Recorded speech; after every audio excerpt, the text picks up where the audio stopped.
So if you are trying to start your game and you're having this problem right here where it's that the same player is already on the team, means you guys have the same player and you're gonna have to change your team. So a lot of new players starting this game, you guys don't know how to do this, but this is super easy and super simple. In today's video, I'm gonna teach you guys how to do it right now. So what you have to do firstly is make sure you guys are both on the latest update. So go on your App Store or your Play Store. Then once you do that, make sure you guys both have this option right here or it's at open and it doesn't say update. If it does, you're going to have to update your game or else this is not going to work.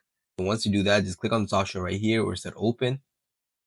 And once you click on open, what you have to do from here now is you're going to have to click on your name right here. Then once you do that, you could choose from any players you want. So as of right now, I'm going to go with Kamenga, one of my favorite players, and just click on select right here. Then once you do that, as you guys can see, your player just changed. Now you guys don't have the same players anymore. Now if I do start my game, as you guys can see, my game is starting. So this video did help you and you solved this problem. Thank you for watching and have a great day. If you guys need any help, make sure you leave it in the comment section.